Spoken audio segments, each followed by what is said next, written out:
This call is now being recorded. Okay. So this is third lecture of rotational motion, right? इससे पहले हम लोग 2 lecture लिख चुके हैं जिसमें स्टार्टिंग में हमने रोटेशनल मोशन में डिस्कशन किया था कि भाई टाइप्स ऑफ मोशन क्या होता है ना? उन सब चीजों को लेकर हमारा डिस्कशन था. मैंने आपको फोटो वगैरह भी दिखाई थी चलती हुई चीजें, आपको याद हो तो आज हमारा जो क्लास का फ्लो रहेगा वो ये रहेगा. हम रिकैप लेंगे, मोमेंट ऑफ इनर्शिया स्टडी करेंगे, स्टैटिक इक्विलिब्रियम पढ़ेंगे, न्यूमेरिकल्स करेंगे और आप होमवर्क लेकर जाओगे. ठीक है. तो एज आई टोल्ड यू कि अभी हमने टाइप्स ऑफ मोशन पढ़ा था स्टार्टिंग में. आपको याद है क्या क्या पढ़ा था? बस टाइप्स ऑफ मोशन के मतलब मुझे नेम बता दो, क्या क्या करा था. मैम एक तो था ट्रांसलेशन मोशन, रोटेशनल मोशन और एक और था translation motion, curvilinear. Very nice. Yes, rectilinear motion था, है ना? एंड कर्वीलिनियर मोशन था. और ये दोनों ही पार्ट थे इसके ट्रांसलेशन मोशन के. यस, ठीक है.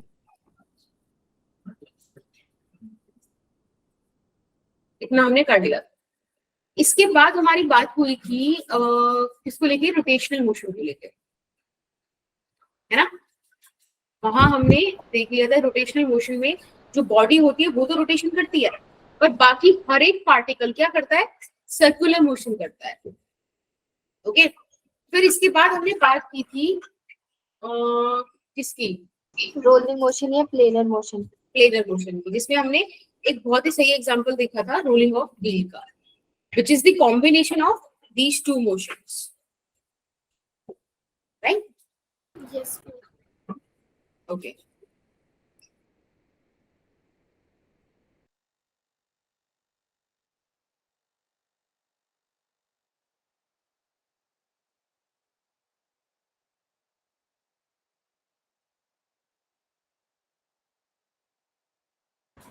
चलिए,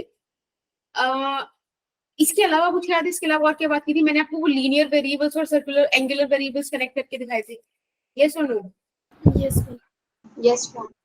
चलिए, अब ये हमने कई बार कर लिया है कि अब आपको ये तो चीजें मुझे ऐसा लगता है कि याद हो ही गई होंगी. Yes ma'am. अच्छा, सेकंड लेक्चर का याद कराना. ये तो लेक्चर 1 हो गया. सेकंड लेक्चर के बाद यस, टॉर्क वाला. अब मैं जिसका नाम लूंगी ना वो मुझे बताना है कि टॉर्क का डेफिनेशन क्या है. दिशा आप बताओ, टॉर्क का को डिफाइन कैसे करोगे? क्या फॉर्मूला क्या है? कुछ भी बताओ. अगर नहीं बताना तो आप ऐसे बोल दो कि मैम पास, ये भी चलेगा. मैम क्लास नहीं भाई, कुछ तो बोलो. प्रिया आप बता दो बेटा. मैम टॉर्क मतलब R into F. R cross F. Very nice. ठीक है, आपने R into F बोला ना, उसको आप ऐसे बोल दो कि मैम R क्रॉस F. ठीक है, torque is equals to R cross F. और आप इसको लिख सकते हो RF sin थीटा. ये तो मैग्नीट्यूड हो गया.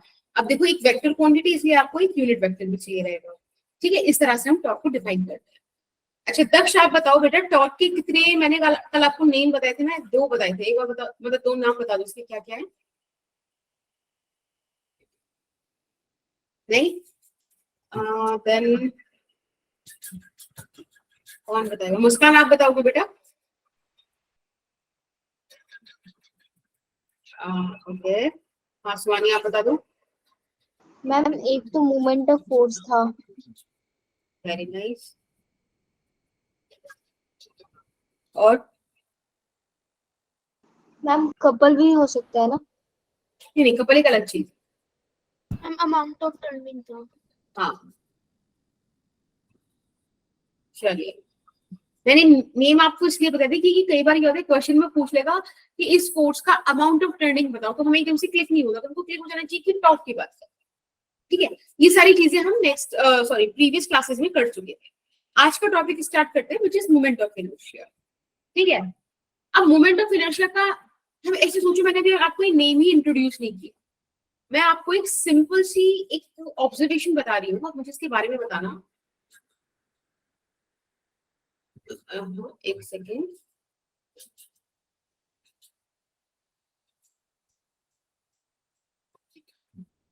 जैसे कि ये हमारे पास एक रॉड है, ठीक है। अब इसमें हमने क्या किया, हमने इसका मास आप m मान लीजिए, ठीक है, और मैंने इस पर एक फोर्स लगाई। अब एक बात बताओ, जब एक रॉड है, इस पे फोर्स लगाएंगे तो क्या होगा?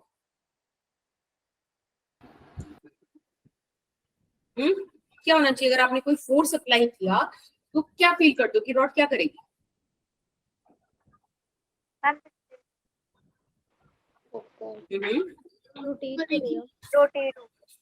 ओके, रोटेट करेगी, ठीक है। बट फोर्स का भी हमने सोच लो कि आपको अभी टॉर्क वगैरह के बारे में कुछ पता ही नहीं, अभी आपको पता ही नहीं कि ऐसे घूम जाने वाली है। इस वाली चीज को अगर मैं छुपा दूं तब क्या बताओ? Motion. Yes yes yes yes, motion करेगी। इसका कहीं ना कहीं हमारे पास क्या होगा बच्चे, एक सेंटर ऑफ मास भी होगा, है ना। आपने फोर्स लगाया, आप इसको ma लिखते हो ना, मास इनटू एक्सेलरेशन, ठीक है। ये फोर्स है, लेट्स से आपने जहां अप्लाई किया, थोड़ा सा इसको ऐसे बना देंगे कि आपने कॉर्नर पे अप्लाई करा है, लेट्स से, है ना, थोड़ा सा इजी रखने के लिए। ये अपना r हो गया, एक्स तो रोटेशन से उसका डिस्टेंस। एक बात बताओ, अगर मैं अभी f is equals to ma में दोनों तरफ r से मल्टीप्लाई करा, कोई दिक्कत होगी क्या? No ma'am. No ma'am. Okay, very nice. आप एक बात बताओ, आप एक्सेलरेशन को r अल्फा लिखते हो ना? यस। यहाँ पे रख देते हैं, तो एम आर और इधर भी आर अल्फा, इधर आर एफ। आर और एफ परपेंडिकुलर हैं, तो आप इसको आर एफ साइन 90 भी लिख सकते हो, क्योंकि साइन 90 तो बनी होगा, तो इवेंचुअली बात सेम है।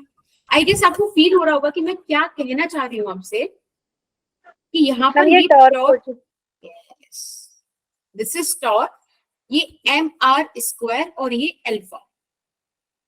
मैंने क्यों एम आर स्क्वायर एक साथ और अल्फा एक साथ लिखा, क्योंकि मैं वापस से ना इस इक्वेशन को F is equals to M A से कंपेयर करना चाहती हूँ।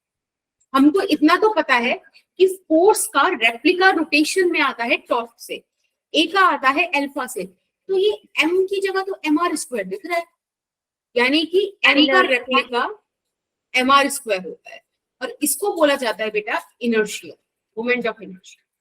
तो यहां से आपको एक टर्म मिल गई, torque is equals to I alpha. Since alpha is a vector quantity, and so the torque. क्या चीज समझ में आई? यस। है ना, और देखो कितनी सिमिलर सी इक्वेशन है भाई, यही तो इक्वेशन आपने यहाँ भी पढ़ी है, F is equals to ma, वही हमने वहां निकाल लिया। कोई दिक्कत किसी को? ठीक है, अभी ना, हाँ कोई कुछ पूछ रहे हैं? हाँ स्वानी बोलो बेटा। मैम जैसे एनसीईआरटी में लिखा है कि टॉर्क और कपल जो है वो इक्वल है, टॉर्क और कपल। देखो basically couple is this thing ना, कि जैसे हमारे पास एक रॉड है, इस पर एक फोर्स आप ऐसे लगा रहे हो और इक्वल एंड अपोजिट फोर्स में इधर लगा रहे हो, है ना, तभी तो कपल फॉर्म होता है। इसके आप किसी बॉटल का कैप खोल रहे हो तो आप इक्वल फोर्सेस लगा दो अपोजिट डायरेक्शन, तब वो घूम जाता है, तो वैसे कनेक्ट कर सकते हैं। बट ठीक है, यहाँ पे मतलब एक कंडीशन है इक्वल फोर्सेस वाला, ठीक है। मैम ऐसे लिख रखा है कि it is also referred as torque और कपल। ओके, तो आप एक काम करो, जरा कपल वाली चीज को फिर एक बार खोल के देखना, क्योंकि मेरे को आप देखना आपको यही चीज मिलेगी, एक बार थोड़ा सा पढ़ लेना उस चीज को, ये वाला, ठीक है। Yes ma'am. ओके ओके, बोलने के लिए तो बोल दो, वो तीसरा नाम और ऐड कर लो। अब ऑब्वियसली मतलब उस चीज में कोई दिक्कत नहीं होगी, क्योंकि बेसिकली कपल फोर्स का भी कॉन्सेप्ट, कपल मतलब समझ में आ रहा है ना, कपल मतलब दो चीजें, दो फोर्सेस, तो इक्वल अपोजिट वाला वही वाली चीज आती है कि वो एक जैसा ही फोर्स Yes, प्रोड्यूस ma'am. करेंगे, एक जैसा ही रोटेशन प्रोड्यूस करेंगे, ठीक है, उतना चलेगा, हम देख सकते हैं, कोई इशू नहीं। अच्छा ठीक है, ये जो torque is equals to I alpha आया, आई आपने बोला मोमेंट ऑफ इनर्शिया। पता है वैसे तो मोमेंट ऑफ इनर्शिया अभी बहुत एकदम से आने वाला नहीं है, क्योंकि भी मुझे इसको एक अलग फ्लो में लेके जाना है, बट एक बार और मैं इसको इंट्रोड्यूस करूंगी और तब भी मैं यही बात बोलूंगी जो मैं अभी बोल रही हूँ, कि moment of inertia is all about the distribution of mass about the axis, sorry about the axis of rotation. यानी कि आपने एक एक्सिस ऑफ रोटेशन डिसाइड किया जिसके अबाउट आप बॉडी घुमा रहे हो, तो मोमेंट ऑफ इनर्शिया इस बात पे डिपेंड करता है कि वो मास डिस्ट्रीब्यूटेड कैसे है उस एक्सिस ऑफ रोटेशन के अबाउट। यानी कि मैं इसको अगर हिंदी में लिखना चाहूँ और बहुत ही कम शब्दों में इसको बताना चाहूँ तो इसका बहुत सिंपल सा मतलब है कि कितना मास है, और दूसरा चीज इसमें ये आता है कि कहां पर है। और कहां पर से मेरा मतलब क्या है कि आप एक्सिस ऑफ रोटेशन से वो चीजें कैलकुलेट करते हो।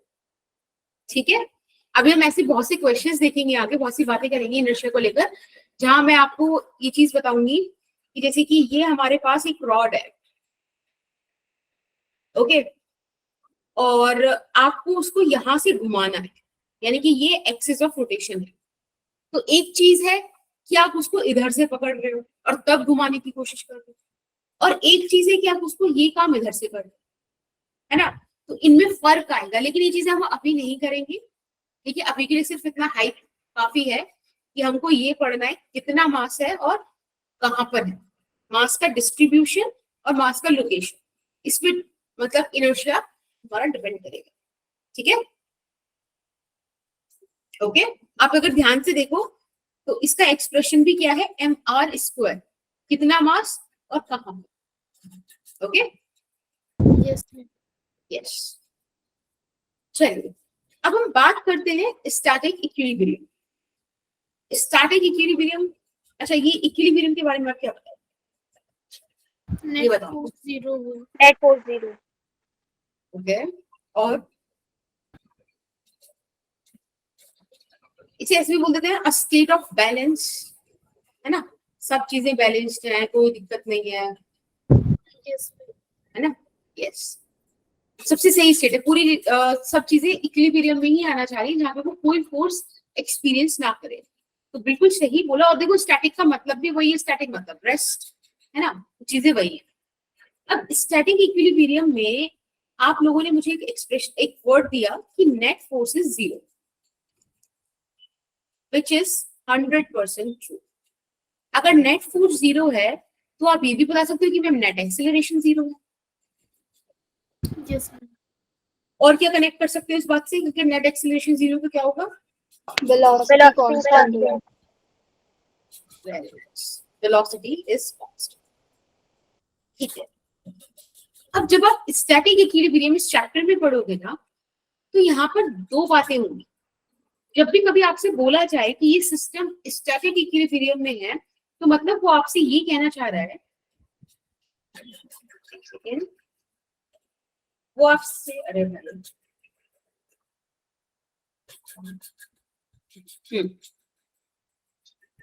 तो वो बेसिकली आपसे ये बोलने, अरे एक सेकंड रुको, थोड़ा सीधी लाइन खींचना, मेरा वॉइस नहीं बन नहीं रहा है। कि जो बॉडी है, क्या बेटा, कुछ नहीं। okay. ये जो बॉडी है वो ट्रांसलेशनल इक्विलिब्रियम, इसको EQ में लिख देंगे, ठीक है, बार बार मेरे को स्पेलिंग भी याद नहीं होती। और दूसरा वो रोटेशनल इक्विलिब्रियम है। ठीक है, तो आगे से ध्यान रखना, आपसे कोई बोले कि कोई बॉडी स्टैटिक इक्विलिब्रियम है तो आप फटाफट से अपने मन में बोलोगे कि वो ट्रांसलेशनल इक्विलिब्रियम में भी है और रोटेशनल इक्विलिब्रियम में है। अब मैं आपको जो दो बातें बताऊंगी ना उन्हें समझ के, जैसे बताया वैसे ही समझ के रख लेना, क्वेश्चंस बहुत इजीली सॉल्व कर जाओगे, कहीं नहीं अटकोगे। जैसे कि जब आपसे ट्रांसलेशनल इक्विलिब्रियम में बोला जाए तब आप बोलना कि हर डायरेक्शन में फोर्स क्या है, 0 है। अब देखो हम 3 डायरेक्शन ले लेते हैं, राइट, एक्स वाई जी में जितने भी फोर्सेस लग रही हैं सब 0। तो आप क्या करोगे, जो भी बॉडी आपको इक्विलिब्रियम में बोली जाएगी आप उस पर लगने वाली हर फोर्स बना लो। ठीक है, लगने वाली हर फोर्स बना लो और सारी एक्स वाई जी में सबको इक्वली कर दो, कर दोगे, इक्वेट कर दोगे 0 के नेट फोर्सेस को। Yes ma'am. तो ये तीनों ही बातें ये बोल रही हैं कि नेट फोर्सेस 0। अब बेटा नेट फोर्सेस 0 से आप ध्यान रखोगे कि सेंटर ऑफ मास का एक्सेलरेशन 0 और velocity of centre of mass constant है। इतनी बात याद करने में किसी को कोई दिक्कत है क्या? No ma'am. चलिए बहुत बढ़िया। अब आ जाइए रोटेशनल इक्विलिब्रियम पे। रोटेशनल इक्विलिब्रियम के अंदर जब यहाँ पे नेट फोर्स 0 हो रही है तो बच्चे यहाँ पे नेट टॉर्क 0 होगा। ठीक है, नेट टॉर्क 0 यानी कि आप इससे लिख सकते हो कि अल्फा क्या हो जाएगा 0 और ओमेगा क्या हो जाएगा कांस्टेंट। अब पता है यहाँ पर आपको एक बहुत प्यारा छूट मिल रहा है, एक बहुत मतलब इजी चीज मिल रही है, और वो ये मिल रही है कि आप नेट टॉर्क ना अबाउट एनी पॉइंट 0 बोल सकते हो। ठीक है, किसी भी पॉइंट के अबाउट वो 0 है, लेकिन अभी पॉइंट कौन सा सेलेक्ट करना है? भाई बॉडी पे तो बहुत सारे पॉइंट्स हो सकते हैं ना, जैसे कि अगर मैं आपको एक रॉड बना के दूं अभी, there are so many points, it could be A, it could be B, it could be the center of mass, और कुछ इनके बीच में कहीं भी कोई भी पॉइंट मान सकते हो, बट कौन सा पॉइंट हम वो लें जिसमें नेट टॉर्क 0 हो जाए, वो बहुत जरूरी है। ठीक है, तो we will choose this point very smartly. ठीक है, बहुत सोच समझ के और बहुत सही पॉइंट हमको सेलेक्ट करना पड़ेगा कि जहां हम नेट टॉर्क 0 हो। Okay okay. Yes ma'am. ठीक है, तो इन्हीं सब बातों पे आप एक क्वेश्चन करो। क्वेश्चन ये बोल रहा है कि हमारे पास एक रॉड है 100 सेंटीमीटर का, उसका मास 10 केजी है और यूनिफॉर्म रॉड है, यानी कि मास का यूनिफॉर्म डिस्ट्रीब्यूशन है। वो दो रस्सियों से एक फिक्स सपोर्ट से हैंग्ड है। एक रस्सी पे T1 टेंशन है, दूसरी रस्सी पे T2 टेंशन है। एक स्मॉल मास M जो कि 5 केजी है, वो हमने लास्ट वाले एंड से 40 सेंटीमीटर दूर रख दिया। ये मैंने थोड़ा बड़ा कर दिया है, बस ये बता रहा है कि ये डिस्टेंस 40 सेंटीमीटर। ठीक है, डन। Yes ma'am. आपको T1 T2 फाइंड आउट करना है। एक बहुत अच्छा क्वेश्चन है, सॉल्व कीजिए। अभी टाइम हो रहा है 20:58। आप लोग मुझे 21:02 तक बता दीजिए, यानी कि मैंने 4 मिनट्स दिए आपको।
बेटा आंसर आ गया क्या? टाइम हो गया?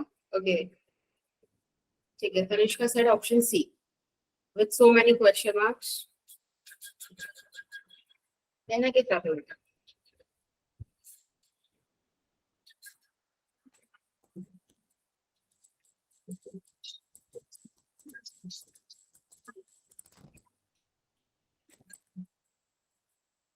हाँ ओके, सी आ रहा है दिशा का भी। Good. चलिए लेट्स सॉल्व। अच्छा ध्यान रखना है T1 एंड T2 है, ये इससे ध्यान रखना कि आपको फिर T1 का आंसर पहले करना पड़ेगा, T2 को बाद में करना पड़ेगा। दो ऑप्शन है ना, ठीक है चलो। ऑप्शन नहीं नहीं देखते हैं। आपके बैकग्राउंड में से बड़ी सारी है। थोड़ा सा पंखे को बर्दाश्त करना पड़ेगा भाई, अगर मैं गर्मी में पढ़ाने लगी तो फिर आई लूज माय कूल। चलिए एक बार मैं आपको क्वेश्चन बताती हूँ कि क्वेश्चन क्या क्या है। आप पता है इस क्वेश्चन को ना मैम थोड़ा सा, हाँ जी बेटा मैम एक बार ऑप्शन दिखाना। एक सेकेंड।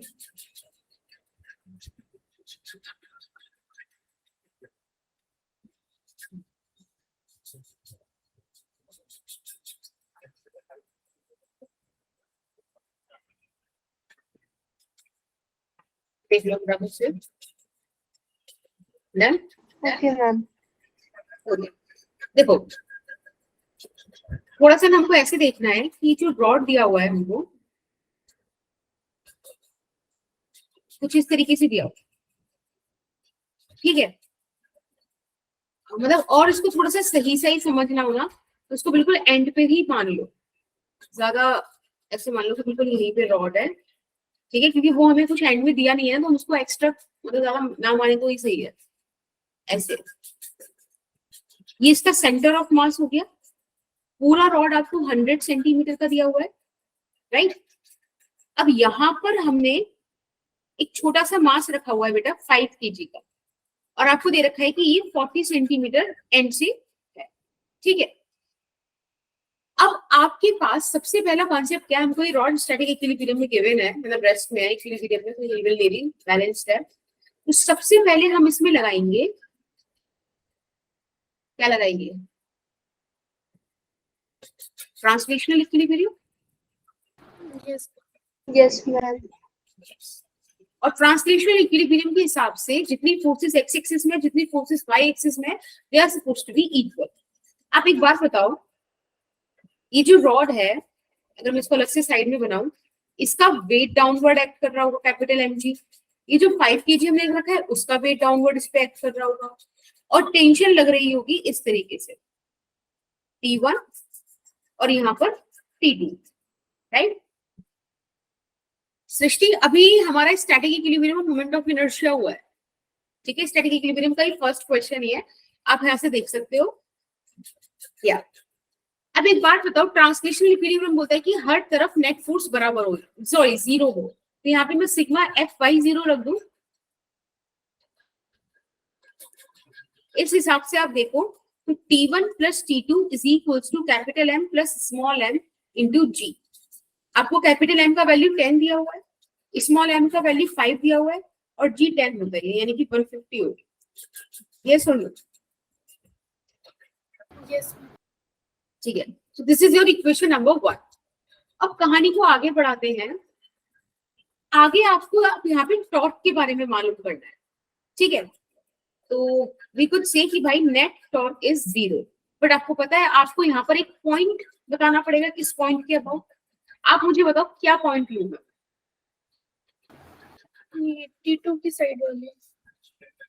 कौन सा? तो ये रहा T1 मैम T2। T2 और T2, ठीक है। अभी आपने T2 बोला, बट यूजुअली बच्चे क्या है कि इस वाली पॉइंट को बहुत ज्यादा मतलब अट्रैक्टिव फील करते हैं, सेंटर ऑफ मास वाला पॉइंट, है ना। तो पहले मैं आपको एक बार सेंटर ऑफ मास से करके दिखा रही हूँ, later on be shifted to the extreme points. अगर आप सेंटर ऑफ मास से नेट टॉर्क 0 बोलो, आपने वो point centre of mass select किया, तो अब आप सारी फोर्सेस बताओ, ये देखो, ये mg सेंटर ऑफ मास से लग रहा है, स्मॉल mg इधर लग रहा है, और torque on torque sorry T1 T2 आपको दिख रहा है। अब नेट टॉर्क निकल, एक बात बताओ, जो फोर्स उसी पॉइंट से पास हो रही है उसकी वजह से तो मूव नहीं करेगा ना, रोटेट नहीं करेगा, तो mg की कैपिटल mg की वजह से जीरो हो जाएगा टॉर्क। अब स्मॉल mg का देखो, स्मॉल mg और कितना दूर है उससे, एक्सिस ऑफ अब इस वाले पॉइंट से दूर, सेंटर ऑफ मास वाले पॉइंट से 10 सेंटीमीटर दूर है। ये सुनो, बोलो भाई, बोलो भाई, यस। अब आप सेंटर ऑफ मास वाले पॉइंट को सोचो कि mg घुमाना किधर चाह रहा है, mg कैसे घुमाना चाहेगा, क्लॉकवाइज। यस ठीक है, तो एक काम करते हैं, क्लॉकवाइज टॉर्क को अपन नेगेटिव ले लेते हैं। ठीक है, आई गेस मैंने कल भी डिस्कस किया होगा आपके साथ कि क्लॉकवाइज नेगेटिव और एंटी क्लॉकवाइज पॉजिटिव। यस ठीक है, this is the sign convention. अब हाँ बेटा बोलो। मैम सेंटर ऑफ मास वाला टॉर्क क्लॉकवाइज कैसे घुमाएगा? देखो, आपको थोड़ा सा इसमें ना इमेजिनेशन वाला काम करना पड़ेगा। सेंटर ऑफ मास वाले पॉइंट पर, और आप उस फोर्स को देखो, वो अपनी तरफ इसको कैसे घुमाना, मतलब like just try to feel it कि वो कैसे करना चाहेगा। अगर कोई इस पॉइंट पे फोर्स लगाए तो देखो ऑब्जेक्ट कहाँ घूम रहा है, नीचे आ रहा है ना, वो डाउनवर्ड फोर्स लगा रहे हो। मैम जो बॉक्स वाला mg फोर्स लग रहा है उसका? हाँ, स्मॉल mg भाई, कैपिटल mg की वजह से तो जीरो होगा क्योंकि वो उसी पॉइंट से पास हो रहा है, आर ही नहीं है, आर ही नहीं है तो टॉर्क कैसे आएगा, जीरो हो जाएगा। लेकिन 5 kg वाला तो डाउनवर्ड प्रोड्यूस करेगा कि नहीं? Yes ma'am. यस। अब T1 और T2 को देखो, तो T1 इससे दूर है कितना, 50 सेंटीमीटर दूर है सेंटर ऑफ मास वाले पॉइंट से, और ये इसको कैसे घुमाना चाहेगा, सेंटर ऑफ मास पर मैं यहाँ टॉर्क ऐसे लगाऊं, एंटी क्लॉकवाइज घुमा रहा है ना। Yes ma'am. तो आप एंटी क्लॉकवाइज इसलिए यहाँ पे प्लस लिखिए। Now let's see that T2 कैसे कर रहा है, उसको कैसे घुमा रहा है, anti clockwise. Yes ma'am.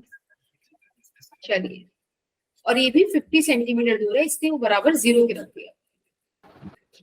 Solve कीजिए इस इक्वेशन को, एंड क्या आ रहा है आपके पास,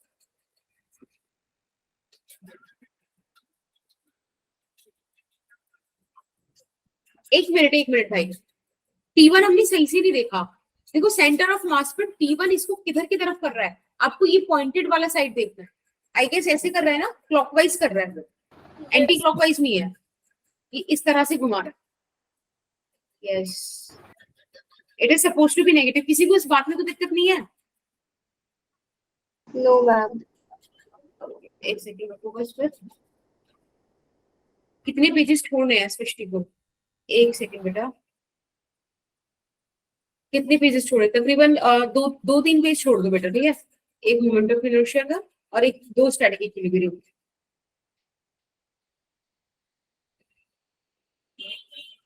एक सेकंड बस।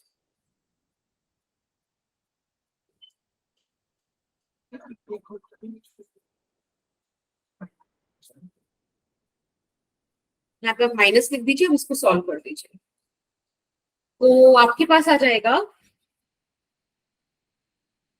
स्मॉल m है ये, है ना, 50, दिस इज 500, यानी कि T2 minus T1 multiplied by 50 is equal to 500, और यहाँ से आपके पास आ गया कि T2 माइनस T1 किसके बराबर हो गया बेटा, 10 के बराबर। ठीक है, this is your equation number second. आपके पास दो वेरिएबल, दो इक्वेशन आएंगे, आई गेस आपको पता चल गया आंसर। एक काम करते हैं, यहाँ से T2 को रख देंगे 10 प्लस T1 और उधर इक्वेशन में पुट कर देते हैं। हाँ बोलो बेटा। नो मैम, सॉल्व हो गया। अच्छा ठीक है, देखो यहाँ से T1 का वैल्यू कितना आ गया भाई, 2T1 140 के बराबर आ गया ना। Yes ma'am, 60 70 Newton. Yes ma'am, 70। Yes, और आप यही वाली वैल्यू यहाँ पे पुट कर दीजिए, तो आपके पास T2 आ गया 80 न्यूटन। तो हमारे पास आंसर्स तो आ गए, बट हमको काफी कुछ सॉल्व करना पड़ा। और ये सारा फर्क कहाँ पड़ा, देखो यहाँ तक तो हमको आना ही पड़ेगा फर्स्ट इक्वेशन तक, बात इस पॉइंट की है, आपने सेंटर ऑफ मास माना। अब एक काम करते हैं, let's say this is point A, this is point B. आप एक बार के लिए ना पॉइंट ए को मान के देखो। अगर आप पॉइंट ए को मानोगे तो देखो जो टेंशन 1 है वो तो एलिमिनेट हो जाएगा ना, क्योंकि उसकी वजह से टॉर्क 0 हो जाएगा पॉइंट ए पर। आपके पास सिर्फ T2 रह जाएगा वेरिएबल। आप T2 का वैल्यू निकालो, डायरेक्टली फर्स्ट इक्वेशन में पुट कर दो। यस और नो? Yes ma'am. है ना? अगर हम चाहते हैं हमारा क्वेश्चन जल्दी सॉल्व हो जाए तो हमको अपने वेरिएबल्स रिड्यूस करने पड़ेंगे। फटाफट से हम उस पर काम शुरू करते हैं।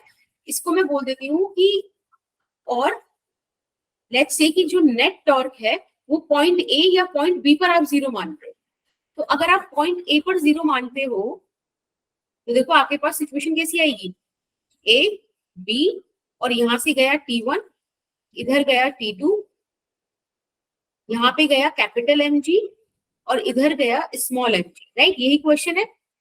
This is 40 centimetre, this is 50 centimetre and this entire is 100 centimetre. Yes, ma'am. हाँ जी। अब आप फटाफट से यहाँ पे लिख दीजिए,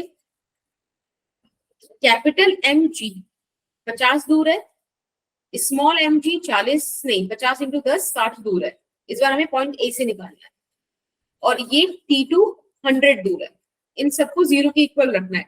बस अब ये देख लो क्लॉकवाइज एंटी क्लॉकवाइज कैसे जाएगा। तो मुझे बताओ mg पॉइंट ए को कैसे घुमाना चाहेगा? Clockwise. पक्का? Yes minus ma'am. लगा देते हैं। Small mg clockwise Yes. और T2 घुमाना चाहेगा एंटी क्लॉकवाइज, राइट? अब आप इसको सॉल्व कर दीजिए।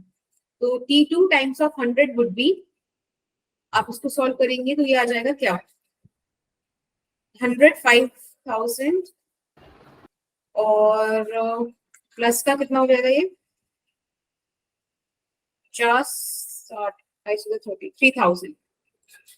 ठीक है, यहाँ से T2 आ जाएगा आपके पास 80 न्यूटन। आ रहा है ना?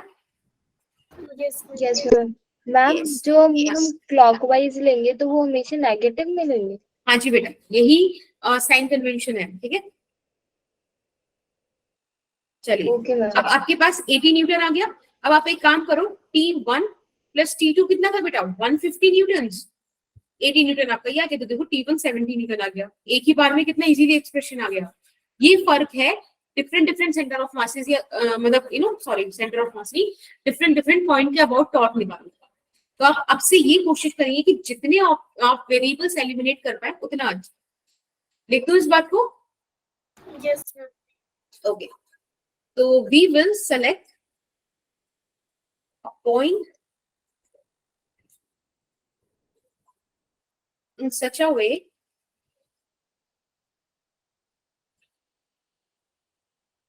that it eliminates variables as much as possible. ठीक है, Okay, ma'am. I feel many आना चाहिए, as many as possible. ठीक है, in order to get an easy answer. ठीक है, मैं कुछ भी समझ रहा हूँ, मैं बाकी भी और क्या ही इंग्लिश में बोलते हैं।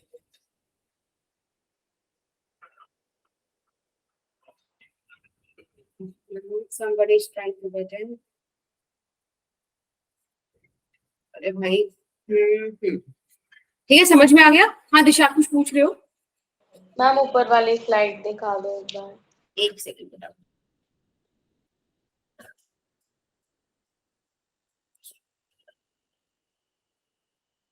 जब हो जाएगा मुझे बता दो। मैम इसके ऊपर वाली। इसके ऊपर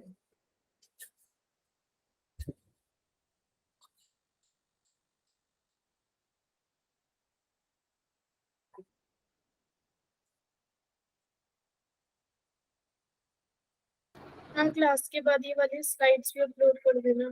ओके बेटा, चले दिशा चेंज यस कर मैम। Yes ma'am. ठीक है, चलिए हमारे पास एक्स्ट्रा रह गया है। मैम इस पे कुछ बना दो आप।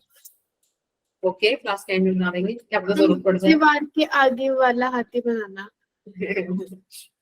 बिल्कुल बिल्कुल। क्वेश्चन नंबर 2 याद है आपको वो मास्टरपीस अभी तक? That's good. अब इस क्वेश्चन में आपसे कहा है कि what is the talk about centre of mass produced by normal reaction. देखो इतनी चीजें हमें पता होनी चाहिए, अगर हमें टॉर्क निकालना है तो हमें पता होना चाहिए किस पॉइंट के अबाउट और किस फोर्स की वजह से। ठीक है, आपको बोला है उस नॉर्मल रिएक्शन जो बॉल प्रोड्यूस करेगी इस बॉक्स पर, उसकी वजह से सेंटर ऑफ मास पर क्या टॉर्क बनेगा वो बताइए। बॉडी इज एट रेस्ट, ये आपको गिवन है। 2 मीटर यानी कि एक क्यूब रखा हुआ है, रफ बॉल है। ठीक है, आप फटाफट से सॉल्व करके बताइए क्या है इसका। अभी टाइम हो रहा है 21:18, आप लोग 21:21 तक बता दीजिए।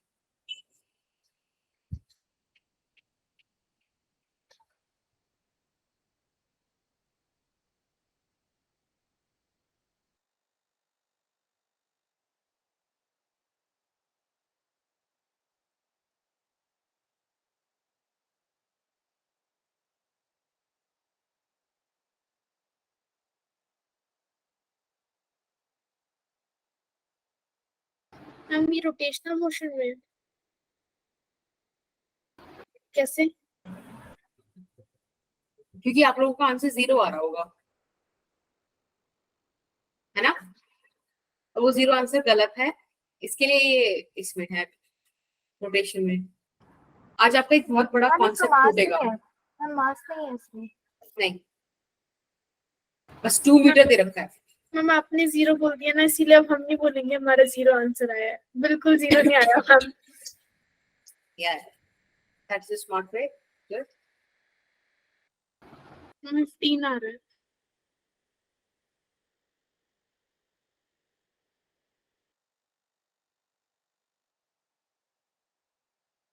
मैम आप ही करा दो ये वाला।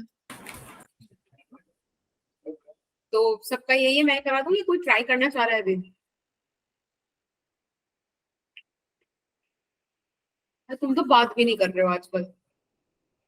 Which is bad. Yes ma'am. Ma'am करा दो। मैडम मैं कहने वाली थी कि मैं भी तुमसे बात नहीं करूंगी, तुम भेजना मेरे को questions. I was like, we are not in the talking terms. हम बात नहीं करोगे तो फिर हमें पढ़ाई का बात। या वही तो। चलिए, अब हमारे पास ये रफ बॉल है, ये सब दे रखा है। यूजुअली अगर मैं इसका आपसे बोलूं कि आप मेरे को बता दो कि भाई इसका क्या मतलब प्री बॉडी डायग्राम कैसे बनेगा, क्या होगा, तो आप लोग मुझे कहोगे कि ma'am if this is the block, इसका centre of mass let's say ये है, तो वेट डाउनवर्ड एक्ट कर रहा होगा और फ्रिक्शन कुछ ऐसे आ रहा होगा इस फोर्स को। भाई मैंने क्या बोला, बॉडी रेस्ट में तो फ्रिक्शन लगना तो जरूरी है, ऊपर से रफ बॉल भी आपको बोल रखा है। और फिर आप बोलोगे कि अच्छा सॉरी सॉरी सॉरी, एक चीज और जरा ड्राइंग में मेरे यहाँ से मिट गई, एक मिनट।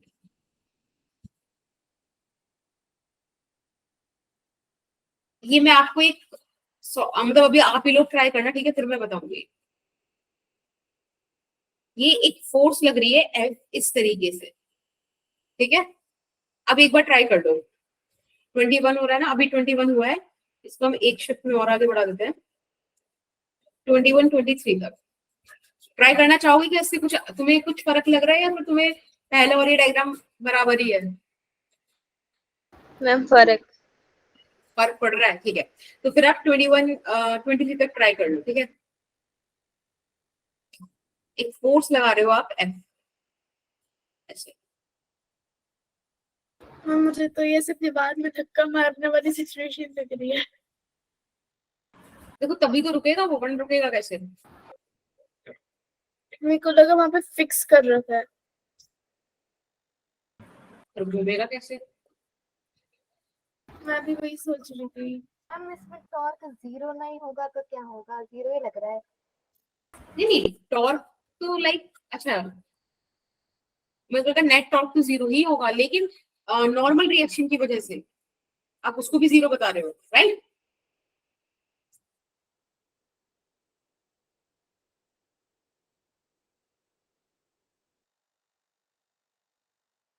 मैम आप करा दो।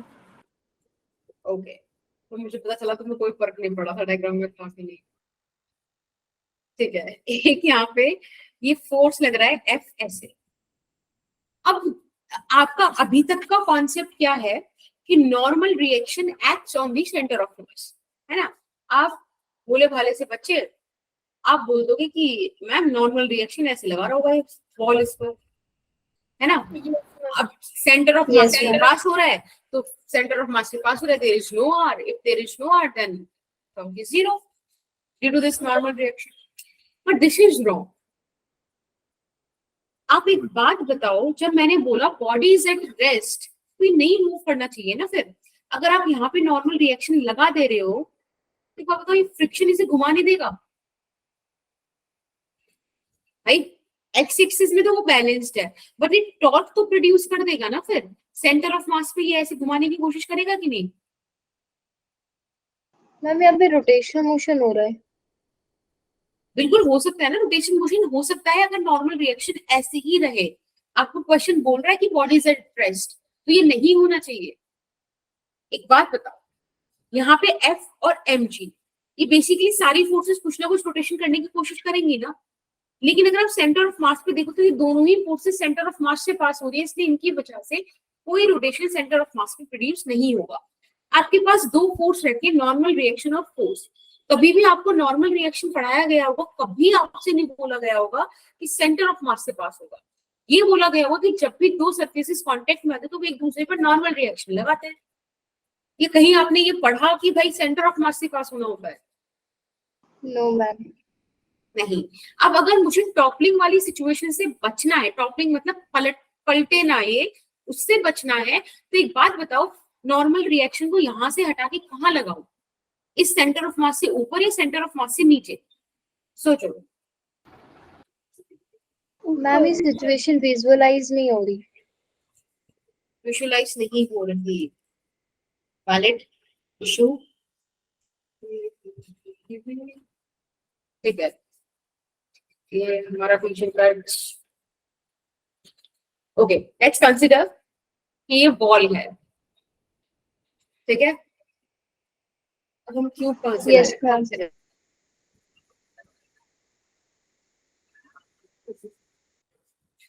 चलो क्यूब शॉर्ट। यस यस, मैंने आज ही प्रैक्टिस से पता था। मैम आपका चश्मा छोड़ो, फोन देख लो, फोन को लगा लेते मैम ऐसे यूज सॉफ्टवेयर को था। हैं। एक सेकंड। ओके, ये केस ठीक है, इसको समझ लो बाहर आ रहा है। देखो अभी इस पर रखा हुआ है इस तरह से, वॉल के अगेंस्ट आपने एक ब्लॉक रखा हुआ है और इसको मुझे रोकना है। मैंने देखो ऐसे फोर्स लगा दिया, ठीक है। जो मैंने फिंगर से फोर्स लगा रखा है, that is the F which you are applying.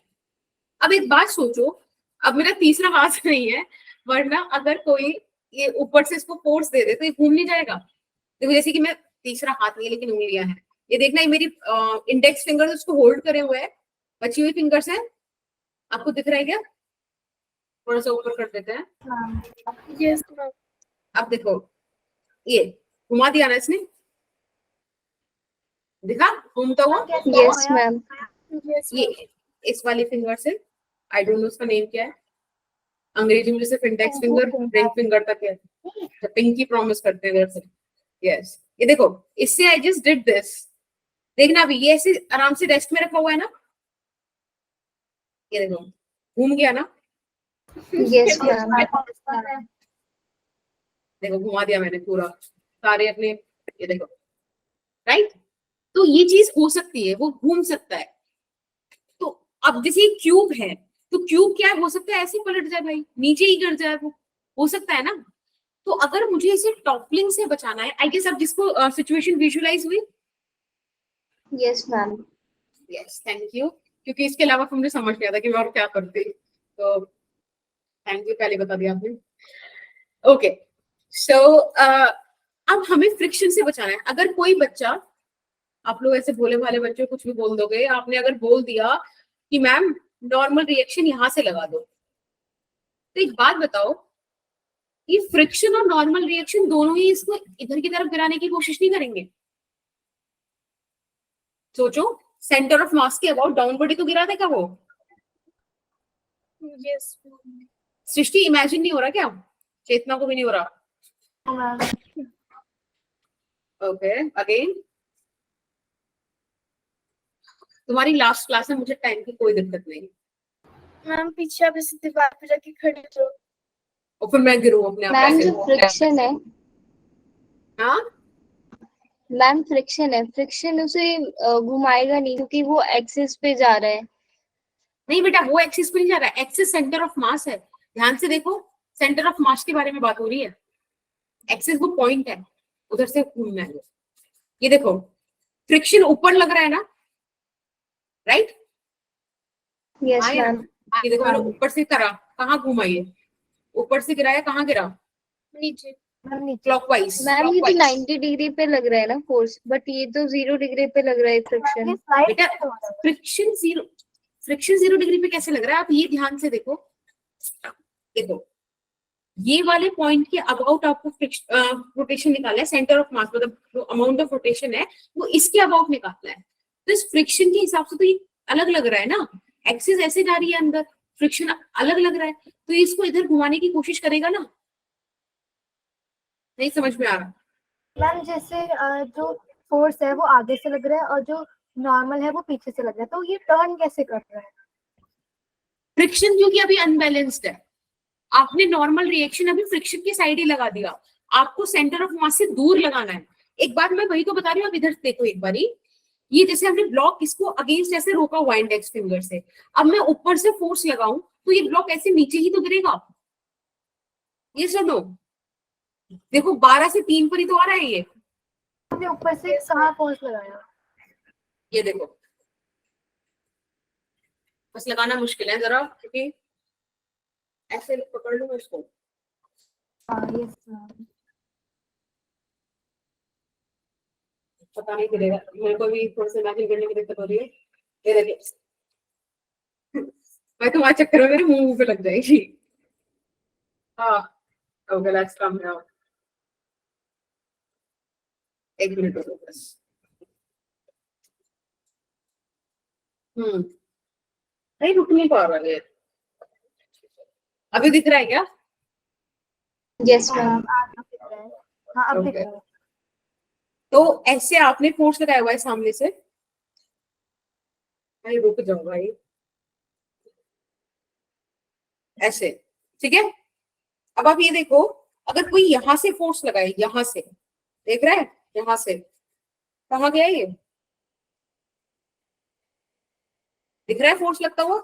ये ऐसे ही होगा, ठीक है? फोर्स नीचे गिर रहा है ना, और अगर मैं यहां से, ये देखो यहां से मैंने फोर्स पकड़ा हुआ है, और अगर डाउनवर्ड डाउनवर्ड में फोर्स लगाऊं तो ये ऊपर आ रहा है ना, दिख रहा है ऊपर आता हुआ? Yes ma'am. Thank you.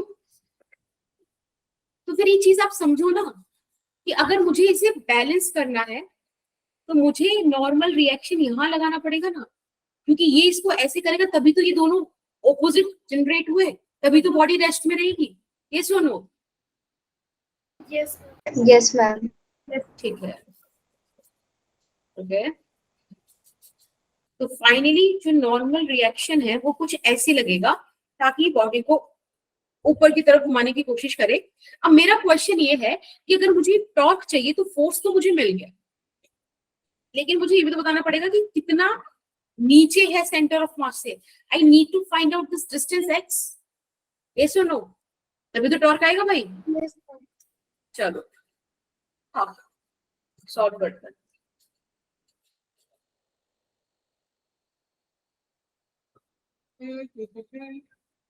सबसे पहले आप क्या कीजिए, जो ट्रांसलेशनल मतलब फोर्सेस आपको इक्वल रखनी है वो इक्वल रख दीजिए। तो आई गेस मुझे समझ में आता है कि friction is equals to mg हो जाएगा। वाई एक्सिस में फोर्सेस बराबर रखोगे। आपको m यहाँ पे कुछ दे रखा है क्या? m दिया हुआ है क्या? No ma'am. नहीं दिया हुआ, चलो तो mg ही मान लेते हैं, ठीक है? अब उसके बाद आपको क्या देखना है? आपको टॉर्क देखना है एट सेंटर ऑफ मास, आप ले लोगे 0।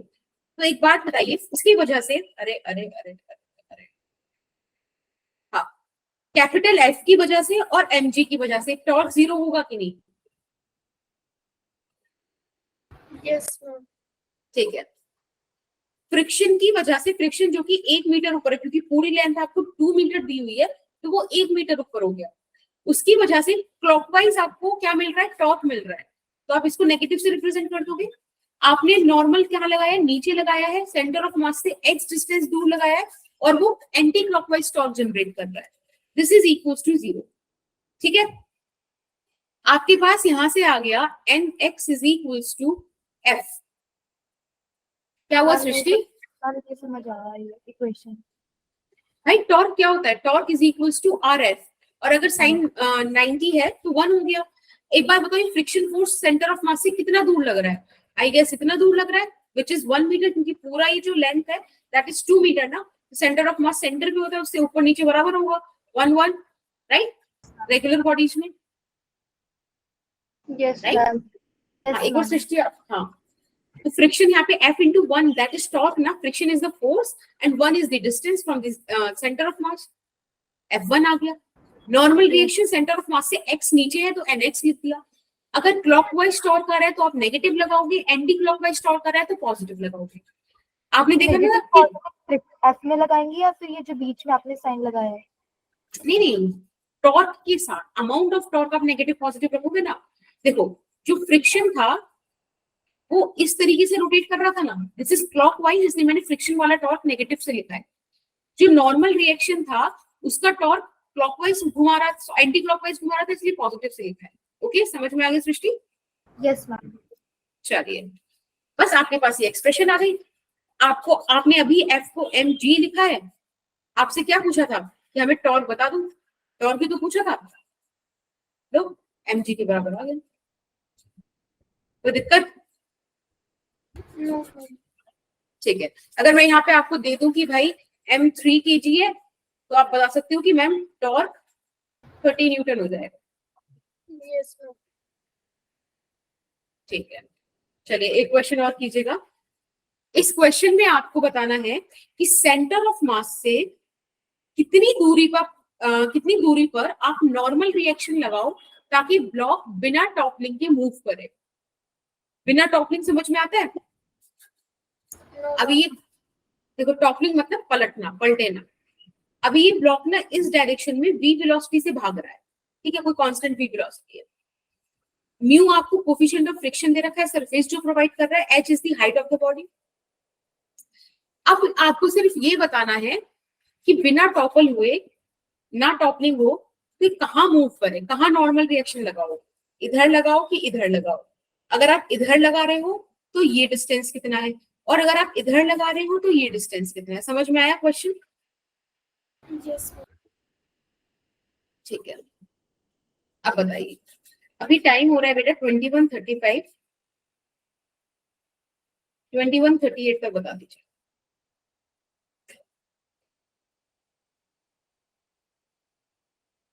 एक बार टॉपलिंग बता दो फिर से। ओके, चेतना आपको क्वेश्चन समझ में तो आया ना बेटा? सोल्यूशन, हाँ हाँ, बस वो इम्पोर्टेंट है। देखो, ऐसे थोड़े बियर्ड से क्वेश्चन कर लेंगे ना अभी, तो क्या है कि अगर अपने पेपर में फंसेंगे तो अपने को बुरा नहीं लगेगा, नहीं देखकर समझ में आ जाएगा कहना क्या चाह रहा है। बेटा टॉपलिंग का मतलब होता है पलटना, ठीक है? पलटी जाती कोई चीज, वो पलटे ना, वैसे समझ रहे हैं? Yes ma'am. ओके, Ma'am, ये एक स्क्वायर है। क्या स्क्वायर है बच्चे? मैम ये ब्लॉक।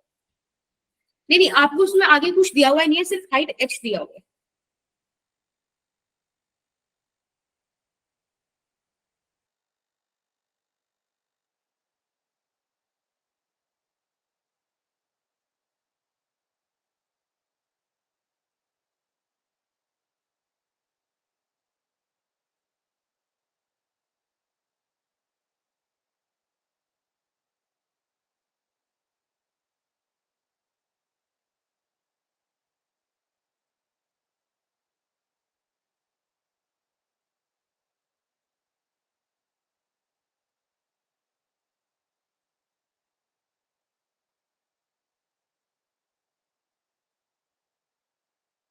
हाँ जी बेटा, हो गया। Very nice. अब प्रियंका हो ना? मैम या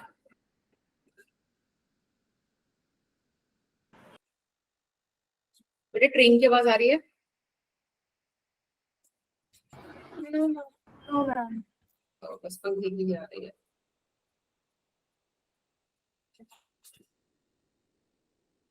मैम आज आपने स्पेक्स क्यों पहने हैं? कल ना मेरे स्पेक्स नीचे रह गए थे, तो मैं पोटेंशियल एनर्जी लॉस करके वापस गेन करने की हिम्मत नहीं थी मेरे में, इसलिए मैं बिना स्पेक्स के बढ़ा रही थी। आज मैं लेकर आई हूँ।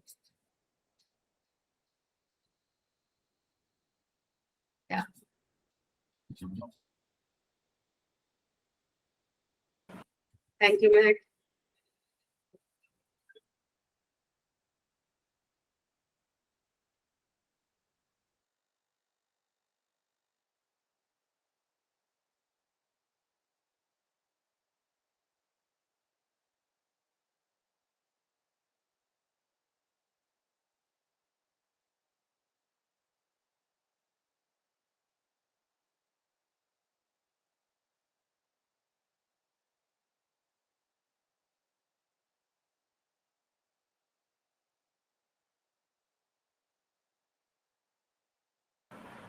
हाँ जी बेटा, समय तो हो गया है, तो क्या करा जाए? Ma'am, आप कर रहे हो B भी? ओके, बी ऑप्शन आ गया। Okay, maybe B, maybe B. Nice. ma'am, मेरा भी B क्वेश्चन मार्क वाला है।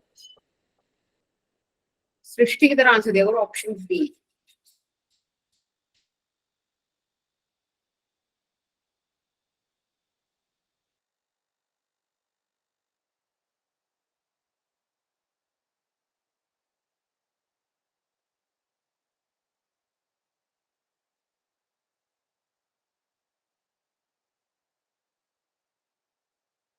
मैम अब आप करा दो। ठीक है, मैं करा देती हूँ अभी। Vidisha set B. Tool, let's start. बस आपको ना अगर यहाँ पे फोर्सेस और फोर्सेस की वजह से टॉर्क मार्क करना आ गया, फिर तो क्वेश्चन में कुछ है ही नहीं, गुणा भाग तो कर ही लेते हैं। भूल भुलैया देखिए आपने? No, ma'am. Yes ma'am.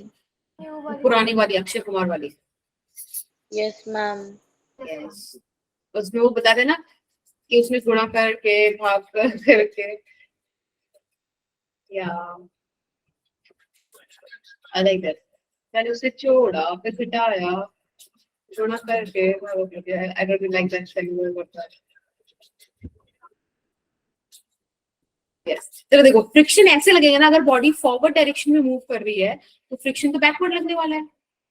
Yes, ma'am. इसमें mg डाउनवर्ड इस तरीके से लगेगा, और बात है नॉर्मल रिएक्शन की। ये सब आपको समझ में आ गया होगा कि नॉर्मल रिएक्शन यहाँ लगेगा, Yes, ma'am. है ना? यस, एंड लेट्स से कि ये x डिस्टेंस आगे लग रहा है, दिस इज पॉइंट O। अब एक बात बताओ, अगर मुझे टॉर्क एट पॉइंट O चाहिए तो इसके लिए सिंपल सी बात है ना कि भाई ये वाला फ्रिक्शन क्या करना चाहेगा, इसको ऐसे घुमाना चाहेगा, और नॉर्मल रिएक्शन ऐसे घुमाना चाहेगा। तो Yes. आई गेस ये क्लॉकवाइज है तो ये नेगेटिव हो गया, ये एंटी क्लॉकवाइज है तो पॉजिटिव हो गया। अब फ्रिक्शन की वजह से, और कितनी दूर है, h/2 दूर है, राइट? और नॉर्मल रिएक्शन कैसे है, x पर है। This is suppose to be 0। कोई दिक्कत किसी को? No, ma'am. आपको इस सरफेस का कोफिशिएंट ऑफ फ्रिक्शन म्यू दिया हुआ है, आप क्या ले सकते हो, काइनेटिक फ्रिक्शन के हिसाब से friction is equals to mu N, right? Yes, ma'am. और m बराबर mg है, ये बात आपको y एक्सिस की फोर्सेस 0 रखने से समझ में आ गया होगा, है ना? Yes, ma'am. यस, तो आप इनको यहाँ पे रख दो, x का वैल्यू निकाल दो। फ्रिक्शन की जगह आप रख सकते हैं माइनस का म्यू mg, यहाँ पे h/2, और n की जगह भी आप mg रख सकते हैं, और यहाँ पे x रख सकते हैं, और बस x का वैल्यू निकाल दीजिए। चलिए हमने जगह छोड़ रखी तो नीचे निकाल देते हैं। x का वैल्यू आ जाएगा म्यू h/2, तो क्वेश्चन मार्क की जरूरत नहीं थी और मे भी लिखने की भी जरूरत नहीं थी. It's actually option B. Very ma'am good. पता है मेरा ना ये पहले हो गया था, बट मैं ना इतनी देर से कंफर्म कर रही थी कि कहाँ गलती हुई है. अरे भरोसा रखा करो भाई अपने पे, ऐसे कैसे गलती हो जाएगी. ये दाढ़ी वाला क्वेश्चन, दाढ़ी नहीं है ये मैंने रफ सरफेस बनाने की कोशिश की है. ठीक है, एक आपके पास रफ इंक्लाइंड सरफेस है बेसिकली.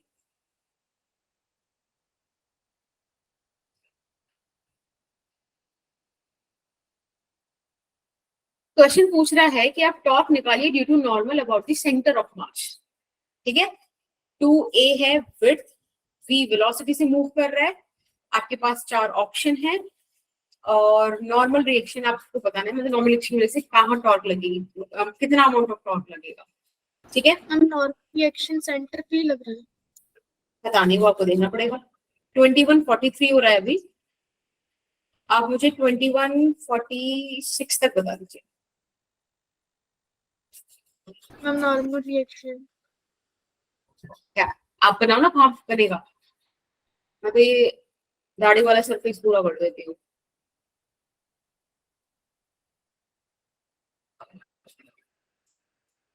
सोचिए.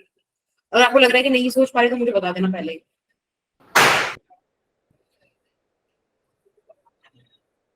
हम अभी कोई वॉइस आई थी क्या? हाँ, बस लगा किसी ने मारा किसी को. हम नहीं, वो पीछे बच्चे से पटाखे जला रहे थे ना, दिवाली आ रही है. ऐसे जैसे चप्पल पड़ी हो किसी के, बहुत जोर से हवा की आवाज आई हो. मेरे इधर वाले माइक की आवाज उधर कैसे आ गई.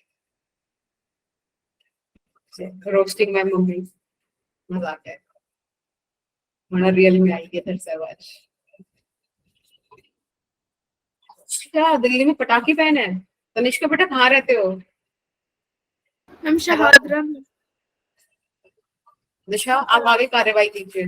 4/2980 गली नंबर 3. अरे बस बस बस भाई, बस भाई बस. तुम तो बच्चे पकड़वा दोगे वो जब पटाखे जला रहे. मैम क्योंकि हम तो बोल नहीं सकते क्योंकि पड़ोस वाले हैं ना, तो ऐसे दुश्मनी हो जाएगी. सही है मैम, पकड़ भी जाएंगे, पढ़ने नहीं देते हैं चैन से पटाखे. अच्छा, तो मैं यही सारी बातें रिकॉर्डिंग में उन पड़ोसियों को भेज दूंगी. तनिष्का नाम की लड़की है, वो साइड में रहती है. वो आपसे आप करके बात कर रही होगी. यस यस यस, उसी ने करवाया. हाँ तनिष्का बोलो. मैम ए ऑप्शन है क्या? ओके, मैम ए आ रहा है. मैम गलत ठीक है है. सब. मैम मेरा भी एक. बहुत सही बोला तनिष्का ने, गलत है ऑप्शन ए. हम ऑप्शन बी है ना फिर. तनिष्का एक बार फिर गलत होते हुए. Option A B. हम ऑप्शन सी है फिर. बेटा ऑप्शन डी. Option E. अरे नहीं, ऑप्शन सी ही है. वो मुझे पता है, वो फ्लो में गई थी. ऑप्शन ए गलत, बी गलत, अब सी नहीं तो फिर डी तो है ही. मैम डी ऑप्शन है. Ma'am E option. फिर से गलत. मैम सारे ऑप्शन तो आपने गलत बता दिए. It's C for catch. Yes ma'am, मैंने बी के बाद सी ही बोला था. और मैंने यही उसे गलत बोला था क्योंकि आप रिदम बना रहे थे. हमने रिदम तोड़ दी. मैम नहीं, मेरा तो ऐसे ए ही आ रहा था. कोई नहीं. देखो गलत इज बेटर देन कि कुछ करा ही नहीं, कॉपी पे कुछ लिखा ही नहीं. अब सोल्यूशन निकालते हैं. या this is the incline plane which is rough. यहाँ पर हमने एक ऐसे बॉक्स रखा हुआ है. कितना प्यारा डायग्राम बना है. आप देखिए यहाँ से mg इस तरीके से एक्ट कर रहा होगा. Thank you Srishti. This is theta. बेटा ये यहाँ पे 90 हो जाएगा. ऐसा मच्छर काट गए. मैम वो तो mg sin थीटा होगा डायरेक्ट. ये हो जाएगा 90 माइनस थीटा. ठीक है, आप जब इस mg की कंपोनेंट्स ब्रेक करेंगे तो आपको इधर मिलेगा mg sin 90, sorry sin theta. वैसे मिलता है mg cos 90 minus theta. cos 90 minus theta को आप sin थीटा लिख सकते हो. सिमिलरली आपको यहाँ मिलता है mg sin 90 minus theta. sin 90 minus theta को आप cos थीटा लिख सकते हो. ठीक है, इतनी चीज तो हो गई सॉर्टेड. अब इसके बाद क्या हुआ. अब आप देखो जब ये ब्लॉक डाउनवर्ड मूव कर रहा है तो फ्रिक्शन तो इस पे अपवर्ड आया होगा ना. ये सुनो, Yes, ma'am. यस, तो हमारी ड्राइंग को देखते हुए थोड़ा फ्रिक्शन बड़ा सा बना देते हैं। दिस इज द फ्रिक्शन, ठीक है। अब बात है कि भाई हम लोग नॉर्मल रिएक्शन कहाँ रखें, है ना, ये तो सारा मसला है। आप यहाँ रखो कि यहाँ रखो। अब मुझे बता दो कि मैं ए वाली जगह पे रखूंगी, बी वाली जगह पे रखूंगी। मैम अगर आप बी वाली जगह पर रखोगे तो फिर ब्लॉक जो है वो नीचे आसानी से फिसल नहीं पड़ेगा। हाँ, तो बी वाली जगह रखना चाहिए, तभी तो वो फ्रिक्शन को बैलेंस करेगा। शिट शिट शिट शिट, ये ऐसे था, ऐसे ऐसे, ये ऐसे। बिल्कुल सही बोला आपने, हमें यहाँ पे नॉर्मल रिएक्शन रखना चाहिए, which is x distance below the centre of mass, ठीक है। और कुछ दे रखा है हमें क्या, 2a दिया हुआ है, ये डिस्टेंस 2a है। चलो अब सॉल्व कर लेते हैं, हमें निकालना क्या है, एक बार ये और देख लेते हैं फिर सॉल्व करते हैं। टॉर्क निकालना है, इस बार हमें टॉर्क का ही वैल्यू निकालना है। कोई दिक्कत किसी को? क्वेश्चन समझ में आ रहा है, डायग्राम समझ में आया ना अब तक? यस चलिए चलिए सॉल्व करते हैं फटाफट से। बेटा एक बात बताओ, एक तरफ के वो तो सेम रहेंगे ना, ये फ्रिक्शन बराबर mg sin थीटा के हो जाएगा ना, यस इक्विलिब्रियम वाली चीज, और n बराबर mg cos थीटा के हो जाएगा, ठीक है। हमको चाहिए टॉर्क अबाउट सेंटर ऑफ मास। एक बात बताइए, फ्रिक्शन किधर की तरफ घुमाना चाहेगा, clockwise, normal reaction anti clockwise, समझ गए? तो फ्रिक्शन ए ये हो गया नेगेटिव, प्लस nx ये हो गया पॉजिटिव, ये 0 के बराबर हो गया। आप समझ रहे हो ना, अब हमें बस यहाँ पे वैल्यूज पुट करनी है। तो यहाँ से nx आ गया fa, बेटा f कितना है, mg sin थीटा, लो आंसर आ गया, ऑप्शन सी, यही तो टॉर्क था। ये कैसे आया? बेटा a तो डिस्टेंस हो गया ना, परपेंडिकुलर डिस्टेंस, इस पॉइंट से फ्रिक्शन कितनी दूर लग रहा है, a डिस्टेंस दूर लग रहा है, क्योंकि पूरी लेंथ 2 है। अब अगर मैं आपसे पूछती कि मुझे तो x की वैल्यू भी दो, तो आप कहोगे कि इसी एक्सप्रेशन से निकाल लेते हैं, x is equals to f by n into a, friction कितना है mg sin थीटा। अभी आपने जब ट्रांसलेशनल इक्विलिब्रियम लगाया था तो आपके पास n आया था cos थीटा, और a ये रहा आपके पास, तो आपके पास x क्या आ गया, a tan थीटा, ठीक है। ये चीज भी मैंने एक्स्ट्रा में निकलवा दी इनके हिसाब से पूछी जाए, अदरवाइज हमारा आंसर ऑप्शन सी यही आ गया। कोई दिक्कत किसी को? मैम क्वेश्चन समझने के बाद लगता है इतना आसान सा क्वेश्चन भी नहीं हुआ। यस, तो पता है, ये देखो ये वाली चीज का ना सिर्फ एक ही सोल्यूशन है बच्चे, बहुत सारे क्वेश्चन की प्रैक्टिस करो, जहां से जो क्वेश्चन मिल जाए अपने एग्जाम के हिसाब का वो आप प्लीज लगाओ, ठीक है। अब अपना घर पे बैठ के बस एक मेरे से प्रॉमिस करो कि आप एटलीस्ट 50 क्वेश्चंस फिजिक्स में लगाओगे, और मैं जो भी काम करूँ ना इंटू 3 कर दिया करो, क्योंकि केमिस्ट्री और बायो भी है आपके पास, ठीक है। एक दिन में? हाँ जी, एक दिन में, एक टाइम में बैठ के 50 क्वेश्चन। पता है इनको लगाने का तरीका कैसा है, किसी क्वेश्चन से ईगो नहीं लेना है कि भाई मेरे से थर्ड क्वेश्चन क्यों नहीं हो रहा, लगे रहो लगे रहो लगे रहो, नहीं हो रहा भगो आगे, फर्स्ट सेकंड जो जितने हो रहे हैं एक बार में उतने कर लो, फिर बस एक हल्की सी ना अपनी पहचान बना लो कि अगर मैं यहाँ पे डी लिख रही हूँ उसका मतलब डाउट में है वो क्वेश्चन मेरा, मैं उसको दोबारा थोड़ा सा टाइम देके शायद सॉल्व कर पाऊँ। तो आपकी वो जो 1 to 50 वाली जर्नी है ना क्वेश्चन की, उनमें उन क्वेश्चंस को डी करके मार्क कर दो।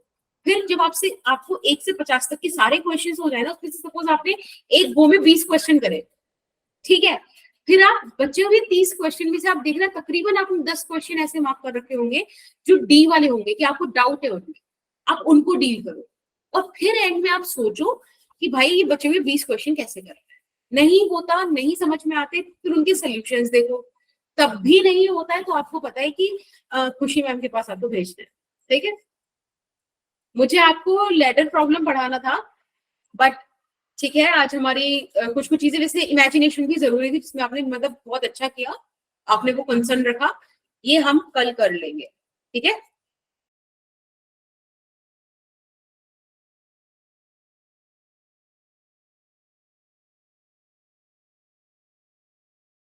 तो उसको कल कर लें, इफ मतलब कल नहीं, जब हमारी क्लास हो, संडे को हमारी एक्स्ट्रा क्लास है ना, उसमें रख लेंगे, ठीक है।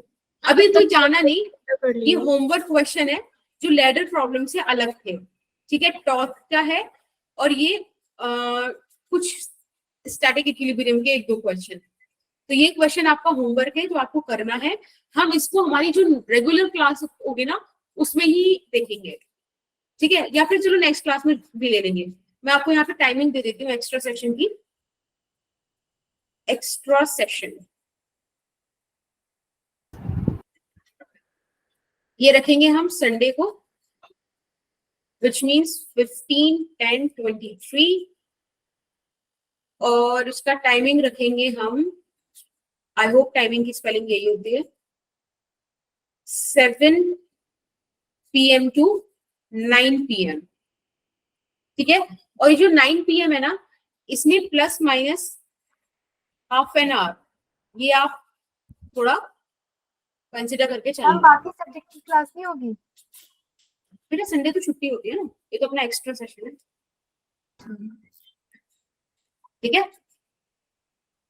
और ये क्लास इंपॉर्टेंट रहेगी। क्या बेटा?